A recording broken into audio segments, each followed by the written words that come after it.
Si tu es chrétien ou chrétienne, écoute ceci.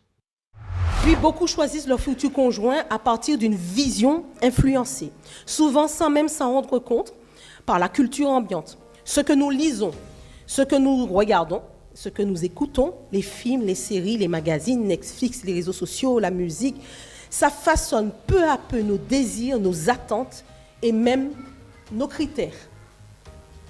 Et au lieu de chercher un partenaire à la hauteur de l'alliance que nous voulons vivre, nous cherchons un partenaire à la hauteur de nos préférences personnelles, de nos fantasmes, d'une idée idéalisée de l'amour. Il faut qu'il soit spirituel, il faut qu'il soit ambitieux, drôle, sportif, cultivé, sensible, mais pas trop. Il faut qu'elle soit douce, mais affirmée, belle, sociable, indépendante, mais maternelle. Dans cette quête du match parfait, on oublie que le mariage selon Dieu est une école d'amour.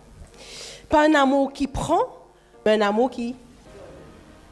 Pas un amour qui exige, mais un amour qui s'ajuste. Pas un amour de consommation, mais un amour de transformation. On ne choisit pas quelqu'un pour combler un vide. On choisit quelqu'un avec qui bâtir une alliance. Je le dis depuis le début.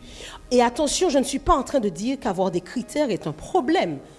Je ne veux pas qu'à la sortie de l'église, vous me disiez, mais en fait, ma soeur, tu es bien gentille, mais il faut quand même qu'on ait un minimum syndical, comme on dit aux Antilles. Oui, c'est OK, je vous rassure. C'est bien OK. Ce n'est pas le fait d'avoir des attentes physiques, émotionnelles ou de personnalité qui pose un souci, en vrai. Dieu nous a créés avec des préférences, des sensibilités, et c'est normal d'en tenir compte. Mais ce que j'aimerais vous transmettre aujourd'hui, avec toute la bienveillance et l'humilité que ce sujet demande, c'est une réflexion que je crois profondément inspirée par Dieu. Et si ce n'est pas tant une question de avec qui je veux me marier, mais plutôt pourquoi, en vue de quoi. Vous avez vu l'espace entre pour et quoi? J'ai pas mis pourquoi en un seul mot. Quel est le sens de cette union? Quel projet divin portera ce couple? Pourquoi? En vue de quoi? Quelle alliance je veux construire? Parce que ce que tu viseras déterminera aussi avec qui tu chemineras.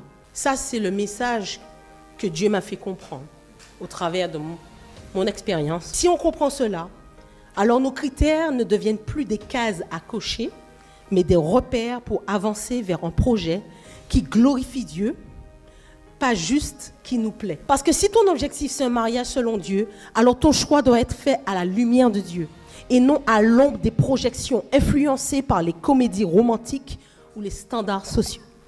Si on choisit mal, on risque de s'unir pour de mauvaises raisons, en espérant ensuite que Dieu rattrape ce que nous avons bâti sans lui. Alors Dieu veut qu'il soit impliqué dès le choix en fait, pas seulement quand les complications commencent. Il ne veut pas seulement bénir ton mariage, il veut bénir ton discernement avant même cette alliance.